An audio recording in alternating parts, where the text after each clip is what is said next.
Hola, ¿qué tal? Un saludo a cada uno de ustedes. Mi nombre es Pedro Iván Delgadillo y nosotros somos ADN Impacto México. Somos una comunidad de líderes y de entrenadores de vida muy comprometidos en poderte agregar valor. Y sobre todo estamos muy entusiasmados en este tiempo que se llama Constructores de Fe. Así que te voy a dar unos segundos para que invites a tu esposa, a tu esposo, a tus hijos. Te animo a que invites a tus amigos, a tus vecinos. Quizás tienes ahí algunos vecinos que están pasando tiempos muy complicados. Estamos en una temporada muy difícil, muy crítica. Quizás para los que estamos en Cristo Jesús vivimos con una vida confiada a través de fundamentos y valores bíblicos. Pero hay quienes no tienen esa oportunidad. Hay quienes todavía no ha llegado a sus vidas, a sus oídos, a sus corazones, un mensaje de fe y de esperanza. Y tú puedes ser ese puente ahora. Tú puedes ser ese puente para que otras personas tengan la oportunidad de conocer a ese Dios vivo, a ese Dios verdadero, a ese Dios que sana, a ese Dios que nos bendice y que nos hace prosperar en todas las cosas. Así que te animo a que invita a alguien, comparte este enlace. No tengas pena, compártelo. Ahí en tu celular, tu computadora, no sé desde qué medio electrónico nos estés mirando, pero sal del closet religioso, sal del closet pasivo y sé un puente de bendición. Quizás vas a decir, es que ya he invitado. Mira, a mí me invitaron muchas veces y quizás en la primera ocasión no accedí, hasta que estuvieron, insiste. Así que provoca el milagro. Yo sé que a lo mejor ya has invitado a muchos. Vuélvelo a hacer. Insiste, empújalos a entrar por la puerta. Y de verdad que tanto tú como yo y todos los que estamos conformando esta comunidad haremos la diferencia en este tiempo. Seremos luz en medio de la oscuridad, seremos sal para preservar. Así que vamos a continuar con nuestra charla de esta mañana. Va a ser una charla que de verdad que la vamos a disfrutar todos juntos. ¿Están listos? Sobre todo, ten cerca de ti una Biblia. La puedes tener manual, así que diga físicamente, la puedes tener en un medio electrónico, pero va a ser muy importante que vayas tomando algunas notas. Puedes tener ahí alguna libreta, algún medio electrónico donde vayas tomando nota de algunas citas bíblicas. Y sobre todo, no te conformes solamente con una vista.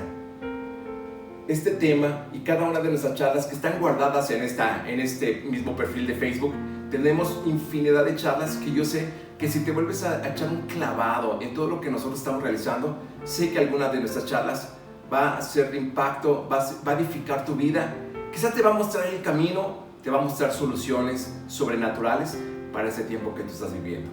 Así que hoy vamos a hablar de un tema muy especial que se llama Descansando en su gracia. ¿Cuántos de los que estamos aquí necesitamos descansar en esta mañana, o en esta tarde, o en esta noche? No sé en qué horario tú nos estés mirando, pero ¿tú necesitas descansar hoy? Yo creo que sí. Yo también necesito descansar.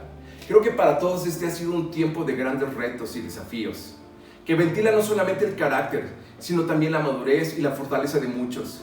En estos tiempos de crisis no se forma el carácter, más bien se revela quiénes somos y de qué estamos hechos. Y también con quiénes realmente contamos. Muchos estamos pasando por momentos que nos invaden de preocupación e incapacidad para ver una solución que de verdad que muchos de nosotros estamos anhelando. Sobre todo quienes han sido golpeados en la salud. Pareciera que pasó un huracán sobre nosotros llevándose todo. Pero algo que debemos entender y estar muy conscientes es que la preocupación nunca ha solucionado ningún problema, ni trae bendición a nuestras vidas, sino todo lo contrario, nos llenan de una gran angustia que nos mantiene en una lucha envuelta de ansiedad constante que nos drena física y mentalmente. Pero cuando nos disponemos a recibir la gracia de Dios, el poder de Dios entra en acción para que descansemos bajo su cuidado. Atrevámonos en este tiempo a descansar en su gracia. Estoy seguro que lo que Dios nos hablará en este tiempo nos confortará. Nos confortará a todos. Esta palabra, de verdad, que es más que letras, es más que un simple libro, es Dios mismo hablándote. Fíjate lo que dice la carta a los Filipenses capítulo 4, versículo 7. Dice, entonces la maravillosa paz de Dios que trasciende el entendimiento humano, guardará nuestros corazones y nuestras mentes a través de Jesucristo. Quiero volvértelo a leer. La palabra de Dios causa un efecto inmediato en nosotros. Por eso quiero hacer énfasis en esta cita bíblica. Dice, entonces la maravillosa paz de Dios que trasciende el entendimiento humano, guardará nuestro corazón y guardará nuestra mente a través de Jesucristo. Deja que la paz de Dios impacte tu vida. Deja que la paz de Dios llene todo tu ser. Y para esto necesitaremos aprender a vivir con la experiencia constante del mayor regalo de Dios, su amor inagotable. Ese amor que nunca cambiará de nuestro Padre Celestial. Este libro, la Biblia, cada vez que lo leemos y meditamos, lo único que encontraremos siempre es una historia de amor desde el principio hasta la eternidad. Porque el amor de Dios nunca cambia, el amor de Dios nunca se agota y el amor de Dios, ese pacto de Dios que ha hecho con cada uno de nosotros, es para siempre. Es un pacto de amor eterno. Nadie pudo hacer lo que Jesucristo ha hecho por cada uno de nosotros. Así que para nada, esta Biblia es un libro de religión. Al leerlo, nunca creerás más en una religión. Al contrario, crecerás en el amor de Dios. Cada acercamiento a su palabra te llevará a recibir de su amor y de su gracia. Si no tenemos revelación de su amor, la fe no podrá funcionar, ni mucho menos la impartición poderosa de la gracia de Dios. La gracia de Dios ahora para nosotros es el todo. ¿Por qué? Porque todo lo recibimos por su gracia. Y esta solamente se activa a través de ¿qué? Un acto de fe personal al escuchar su palabra. Eso es lo maravilloso. Te invito a que leamos juntos el Evangelio de Mateo capítulo 6, versículo 27. Dice lo siguiente: ¿y quién de vosotros, por mucho que se afane, o por mucho que se preocupe, o por mucho que se angustie, añadirá a su estatura un codo? Qué interesante es esta pregunta de nuestro Señor Jesús. Solemos pensar que no sabemos nada de la niñez de Jesús y nos saltamos esos años tan maravillosos, pero que es poquito lo que la Biblia nos dice de esto. Pero si repasamos lo que sabemos de Jesús después de que nació, durante su niñez, adolescencia y juventud, hasta que empezó su ministerio, ¿qué es lo que sabemos?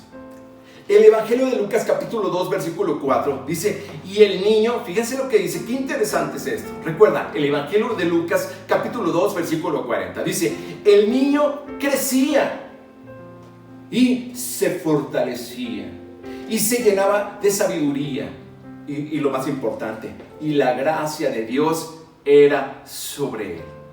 Y para el versículo 12, ya han pasado unos 12 años, y nos dice: y Jesús crecía en sabiduría y en estatura y en gracia para con Dios y los hombres. Ahora la pregunta es esta: ¿en qué Jesús crecía? Él aumentaba en sabiduría, en estatura, en la gracia con Dios. No solamente en estatura física, sino madurez, y crecía en el favor, la gracia de Dios, favor de Dios y del hombre. Es todo lo que debemos saber de la niñez de Jesús. Así que todos los novelistas y productores de cine que han tratado de describirnos la niñez de Jesús se tendrían que haber basado solo en estas descripciones. Jesús era un niño normal, como muchos otros niños judíos de su tiempo. Todo lo que debemos saber durante sus primeros 30 años de vida es que él crecía en gracia. ¿En qué crecía? Repite conmigo: en gracia. ¿Qué hacía Jesús en esos años? Crecía en gracia, en la gracia de Dios. Me gusta que diga que crecía en sabiduría y en estatura. La gracia de Dios en él lo hacía crecer en toda área. Recuerda, la gracia de Dios en él lo hacía crecer en toda área. Y luego volvemos a la pregunta de Jesús: ¿y quién de vosotros podrá, por mucho que se afane, por mucho que se preocupe, por mucho que se angustie, añadir a su estatura un codo? Mi esposa en la anterior charla nos contó la preocupación que tuvo en su niñez para añadirle algunos centímetros a su estatura. Y eso realmente genera un gran estrés emocional que afecta fuertemente la autoestima de un adolescente. Ella es muy pequeñita. Yo también estoy bien chaparrito. Sobre todo, todos los que hemos sido chaparritos en la escuela, pues realmente hemos sufrido de bullying escolar y los sobrenombres con los que nos etiquetaban: chaparro, sotaco, taponcito, etcétera, etcétera de sobrenombres. Pero, ¿qué le dirías tú a un adolescente que se está haciendo adulto y que se deprime, se preocupa y se llena de pánico porque no es alto? O quizás porque no es delgado, o porque no es el más guapo ni la más guapa. ¿Qué le tendrías que decir? Imagínate dialogando con un chico acerca de su afán por crecer. Le preguntamos: ¿qué estás haciendo para crecer? ¿Qué es lo que estás intentando? Y nos sorprenderíamos lo que un adolescente intenta por lograrlo. De verdad que intentan cuanta cosa les recomiende, sobre todo para quitarse ese estigma de chaparro, de chaparrito. Imagínense respondiéndonos: me preocupo siempre todo el día. Nos reiríamos, porque no tendría sentido que el preocuparse lograría un aumento en su estatura. ¿Están de acuerdo conmigo? Ninguna preocupación, ningún afán, nada hará que nosotros aumentemos de estatura. ¿Estás de acuerdo conmigo? El preocuparse no hará crecer nada en nuestra vida personal. Por eso no puede servir a Dios y a la obsesión por el dinero. Porque esto no produce nada. No trae ningún crecimiento. ¿Por qué se preocupan? ¿Quién, por mucho que lo intente, añadirá unos centímetros a su estatura? Nadie. Nadie lo podemos hacer, nadie lo podemos lograr. El afán y la preocupación no generará algún incremento en alguna área de nuestras vidas donde nosotros anhelamos crecer. ¿Estás de acuerdo conmigo? En el mismo capítulo de Mateo, capítulo 6, versículo 28, Jesús sigue hablando y dice: y por el vestido, ¿por qué os afanáis? Y por el vestido, ¿por qué te preocupas? Y por el vestido, ¿por qué estás tan ansioso? Dice: considerad los lirios del campo, cómo crecen. Esto es muy importante. Subráyalo digitalmente ahí en tu medio electrónico, en tu computadora, ahí en tu Biblia, saca tu marcador. Dice, fíjate cómo dice: considerad los lirios del campo, cómo crecen. No trabajan ni hilan. ¡Qué interesante es esto! Él dijo: miren cómo crecen. Y luego te dice lo que no hacen. De verdad que la palabra de Dios rompe con tu lógica humana, con tus razones y aún con lo que académicamente quizás fuimos instruidos durante toda nuestra vida. Pero este es un libro que te va a llevar a la cima. Este libro es un instructivo de vida. En todo lo que tú necesitas una solución, en este libro están todas tus soluciones. Aquí están todas tus respuestas. Aquí están todos los pasos que tú tienes que dar. ¿Qué es lo que hacemos para crecer cada uno de nosotros? Si queremos crecer, ahora nos inscribimos a una infinidad de seminarios en línea. Leemos libros, recurrimos a lo que dicen aquellos que han logrado algo muy exitoso. ¿Lo has hecho? Yo sí, y muchas veces. Y pensamos o decimos: haré lo que él hizo. Y empiezas a tener cierto tipo de disciplina, cierto tipo de dinámicas de aquellas personas que han alcanzado algo muy grande. Haré lo que ella hizo.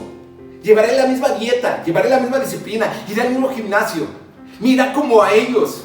Cuando haces todo eso, entonces solamente te enfocarás en lo que puedes hacer. En el ¿qué puedo hacer yo? ¿Qué puedo hacer? ¿Qué principio aplico a esto? ¿Qué pasos doy? ¿Qué procedimiento sigo? ¿Qué haré para poder crecer? Y eso de verdad que nos angustia y nos afana. Y si no nos funciona, nos llenamos de un gran estrés tratando de buscar el secreto del éxito. Pero Jesús lo plantea de una manera tan sencilla y tan fácil. Jesús dijo: si quieres aprender a crecer, mira los lirios del campo. Lo dice tan sencillo y tan simple para ser cierto. Pero esa es una verdad poderosa. Dice: mira los lirios del campo. Ve cómo crecen. Y te enseña cómo crecen, diciendo lo que no hacen.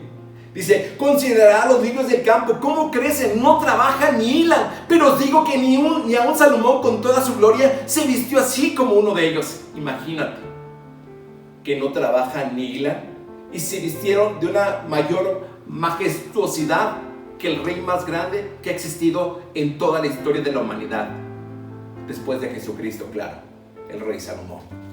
Los lirios se vistieron de algo mucho mejor y más glorioso que el mismo rey Salomón. Los lirios del campo crecen sin esforzarse. ¿Cómo te imaginas que tú vas a crecer en todo aspecto de tu vida? ¿Cómo crecerás en tu comunión con Dios? ¿Cómo crecerás en estatura y madurez espiritual? ¿Cómo vas a crecer en tu matrimonio? ¿Cómo vas a crecer en tu vida profesional, en tu vida laboral, en tu vida empresarial, en tu vida comercial? ¿Cómo crees que tu economía cambiará? ¿Cómo vas a pasar de enfermedad a salud? Al no afligirte. sin trabajo duro. ¿Lo puedes comprender? ¿Lo puedes recibir en fe? Sé que muchos relacionan el éxito con el trabajo duro, pero Dios, quien es el camino, la verdad y la vida, nos traza una línea diferente en su palabra viva para el logro de una vida satisfecha y bendecida. Aquí hay algo muy diferente a lo que tú encuentras allá afuera. Este es un sistema de reino, el reino de los cielos, que está por encima del sistema de este mundo. Es por ello que en la oración del Padre Nuestro, en una frase dice: vénganos tu reino. Porque cuando el reino de Dios se establezca en ti, tú vas a empezar a operar en una sabiduría que está por encima de este mundo. Vas a empezar a operar en unas habilidades y en unas destrezas que están por encima que cualquiera de este mundo. Y eso es a través de su gracia, que opera cuando el reino de Dios está en ti con todo su poder y con toda su gloria. ¡Wow! Eso es poderoso. En el contexto bíblico, fíjate qué interesante es esto. En el contexto bíblico, trabajo duro es preocuparse. Es preocupante, penoso y difícil. Describe a alguien constantemente exhausto y fatigado. También asocia la tristeza con esta clase de trabajo. Hay muchas formas de llegar a ser rico. Quizás no esperabas oírlo, pero es cierto. Hay muchas formas de ser rico. Y todas, menos una, te añadirán tristeza. Fíjate en esto que te estoy diciendo. Hay muchas maneras de llegar a ser rico, pero solamente una tendrá la excepción de que no te añadirá ninguna tristeza. Ojo en esto, esto es muy importante. Observemos lo que dice la palabra de Dios en el libro de Proverbios capítulo 10, versículo 22. Dice lo siguiente: la bendición de Jehová es la que enriquece. Te lo voy a repetir. La bendición de Jehová es la que enriquece. La bendición de Dios es la que te hace rico y no añade tristeza con ella. Otra versión dice: la bendición del Señor enriquece sin que nada le añada esfuerzo. Otra traducción dice: la bendición del Señor trae riquezas y nada se gana con preocuparse. ¿De qué serviría enriquecerse, pero en una atmósfera de deterioro personal, familiar y emocional? No hay recurso alguno económico que sane estos males en la vida del hombre. Porque podrás quizás tener tus cuentas llenas, quizás todas tus necesidades, entre comillas, económicas satisfechas.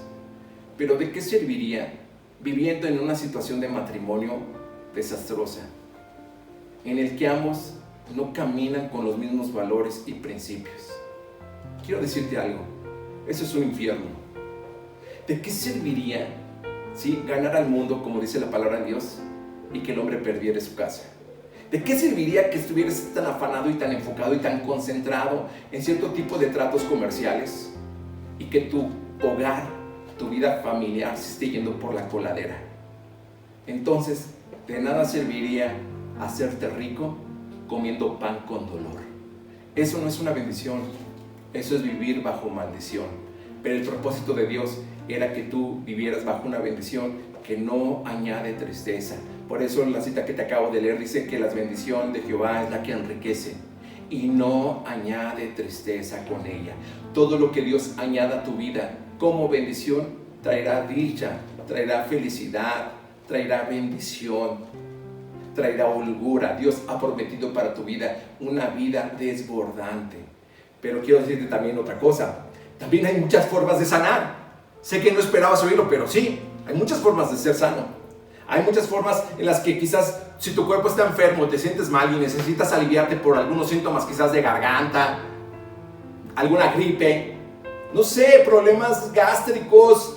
Hay infinidad de problemas que solamente vas al internet o al televisor y encontrarás infinidad de promocionales que quieren venderte un remedio para que sanes. Pero ojo, te advierten que si tienes un problema de garganta o un problema de gripe quitarán la molestia. Pero también te advierten que experimentarás cierto tipo de efectos secundarios. Quizás dicen tendrás cefalea, boca seca, mareo, dolor de cabeza, en los que recomiendan que no operes máquinas pesadas. Y en algunas ocasiones, o casos muy raros, podría causar la muerte. Bueno, no soy tan exagerado, pero Si te dicen, tú les das letras chiquitas detrás de la cajita y te van a decir cierto tipo de efectos secundarios de los que tienes que tener cuidado. Así que, entre comillas, van a aliviar algo, pero no te prometen una salud integral. Solamente la palabra de Dios traerá sanidad a tu vida, porque así lo dice la palabra de Dios. En el libro del profeta Isaías capítulo 53 dice que ciertamente Él llevó nuestras enfermedades. Si Él las llevó, por favor, no las quieras recuperar, no quieras ir detrás de ellas. Deja que Jesús las lleve. Jesús pagó un alto precio en la cruz para que hoy tú disfrutaras de una completa sanidad y de un completo bienestar. Así que, ánimo, échale ganas. Quiero que medites conmigo el Salmo 127, versículo 2. Dice, es inútil que te esfuerces tanto.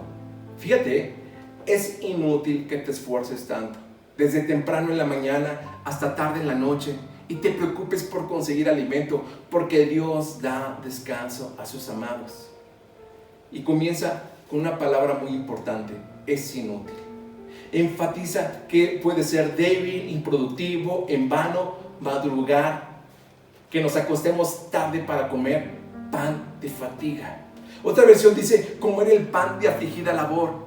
Es decir, no produce nada. No te beneficia nada. ¿Alguna vez te has quedado sin dormir preocupado por no saber qué comerás y amaneciste agradecido porque al preocuparte hiciste aparecer comida en tu mesa y dijiste, ¿fue bueno afligirme?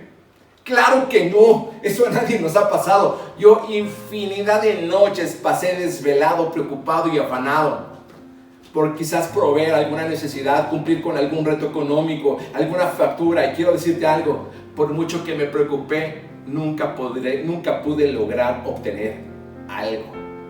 Así que no te preocupes, atrévete a descansar en la gracia de Dios. Recuerda los lirios del campo, que no trabajan ni hilan y crecen, y Dios los viste de majestuosidad. Cuando nosotros éramos niños, o bueno, si alguno de ustedes tiene niños pequeños, te aseguro que no estaban preocupados por nada. No estaban afanados por saber si va a haber algún desayuno en la mañana. Ellos simplemente están jugando todo el tiempo. Te invito a que disfrutes lo que haces en esta temporada sin afligirte. Te aseguro que es más divertido. Atrévete a creer que Dios es tu ayudador, que Él es tu proveedor. Dios no es un padre irresponsable. Yo lo he dicho infinidad de veces. Creo que cada domingo repito esa palabra. Dios no es un padre irresponsable. A veces nos cuesta trabajo entender a Dios como nuestro Padre porque por cultura latina esa figura paterna no la tenemos muy clara en nuestras vidas familiares. Pero quiero decirte algo, que cuando meditas este libro y Dios te revela su paternidad, puedes descansar en sus brazos de amor, puedes descansar en sus promesas, puedes abandonarte en Él y creyendo que Dios tiene cuidado de tu vida. Repite conmigo, Dios tiene cuidado de mi vida. En el Evangelio de Lucas capítulo 5, versículo 4 al 5, dice, cuando Jesús terminó de hablar, dijo a Simón, boga mar adentro y echad vuestras redes para pescar. Respondiendo Simón le dijo, Maestro, toda la noche hemos estado trabajando y nada hemos pescado, mas en tu palabra echaré la red. La situación, el contexto de lo que Pedro estaba viviendo, bueno, aquí todavía Pedro no tiene este nombre, todavía se llamaba Simón. En el momento que Jesús le dice y lo invita a ir a aguas profundas, él le dice, Jesús, hemos intentado pescar toda la noche, nos hemos esforzado, nos hemos fatigado, hemos estado esperando y no hemos pescado nada, pero en tu palabra echaré la red. Quizás en otra charla meditaremos con mayor profundidad este pasaje, pero esa es la definición de trabajo duro, trabajar muchísimo y no obtener nada. Ahí es cuando se añade tristeza a tu labor. Era lo que estaba viviendo Pedro. No sé cuántas noches ya había pasado sin haber pescado nada, hasta que tiene ese encuentro con Jesús, hasta que tiene ese encuentro con esa palabra viva que lo anima y lo empuja a echar esas redes a la mar. Simón agregó más en todo esto. Él tuvo que decidir tuvo que esforzarse en su fe para poder creer que podía suceder algo sobrenatural. Pero si el crecimiento no viene de esforzarse, entonces ¿quién hará el trabajo?, te preguntarás.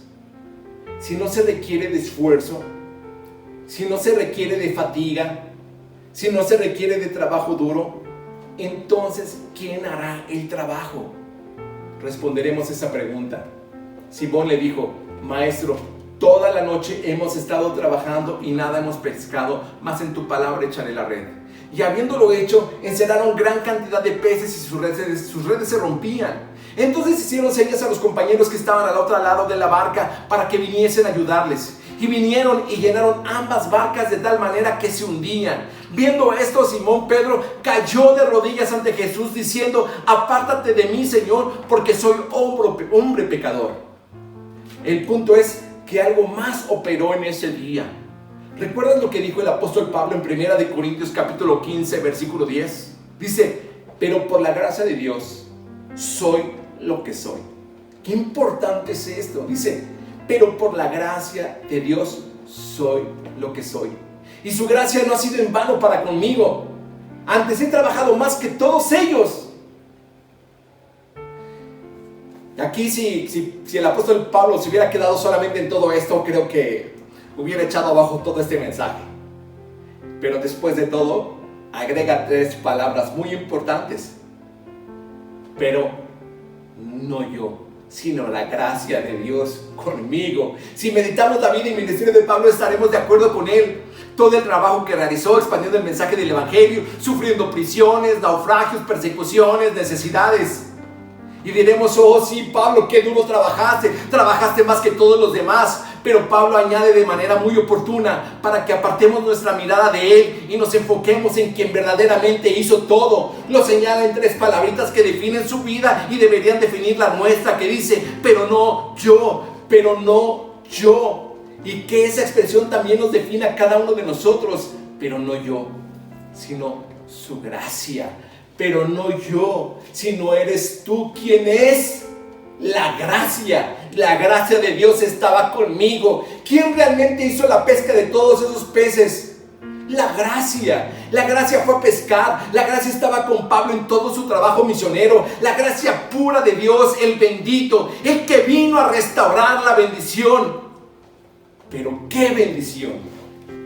¿A qué bendición se refiere la palabra? La bendición está descrita en el libro de Génesis capítulo 1, versículo 28, cuando dice: que tengan dominio sobre los peces del mar. Pero antes de eso dice que Dios los bendijo con estas palabras: que tengan dominio sobre los peces del mar. Todo esto era la demostración de que la bendición estaba en acción. Ahí la gracia estaba operando. Ahora Pedro no se quedó como espectador. Ha de haber representado un gran esfuerzo sacar esos peces. Pero al final de ese día no dijo: odio mi trabajo. ¿Me explico? O sea, entendamos, no es que estés pasivo, simplemente estás dando pasos en fe y abrazando su gracia, quien va a actuar a través de ti, dándote esa capacidad en aquellas cosas en las que tú eres incapaz de resolver, de realizar, de hacer o de operar. La gracia de Dios te da ese potencial para realizar aquellas cosas que tú en tu humanidad eres incapaz de hacer, de resolver, de realizar o de operar. Así la gracia funciona y seguirá funcionando para todos aquellos que caminamos en fe y nos abrazamos de su gracia. No estamos como espectadores, estamos actuando a través de nuestra fe. Dice el apóstol Pablo en la epístola a los Gálatas capítulo 2 versículo 20 al 21, dice: mi antiguo yo ha sido crucificado con Cristo.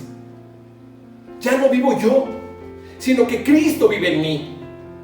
Entonces, si mi antiguo yo ha sido crucificado y ahora Cristo vive en mí, imagínense el potencial que hay dentro de nosotros, pero que quizás está en modo de apagado. Pero si tú te decides en fe ponerlo en encendido, de verdad que te vas a sorprender de lo que hay ahí dentro de ti. Dice la palabra de Dios que el mismo Espíritu que hizo resucitar a Jesucristo de los muertos es el mismo que ahora está en nosotros y que nos hizo resucitar juntamente con Él. Esto ya es algo que sucedió. Nosotros ya estamos en el cielo y quizás ni siquiera nos hemos dado cuenta. Tienes que vivir con esa verdad. Vuelvo a leer la cita, dice: mi antiguo yo ha sido crucificado con Cristo. Y ya no vivo yo, sino que Cristo vive en mí. Así que vivo en este cuerpo terrenal confiando en el Hijo de Dios, quien me amó y se entregó a sí mismo por mí. Yo no tomo la gracia de Dios como algo sin sentido. ¿Alguna vez has tratado de auxiliar a alguien en algo en lo que tú eres un experto? ¿Alguna vez has tratado de ayudar a alguien en lo que tú eres, pero el as en eso que esa persona está intentando realizar?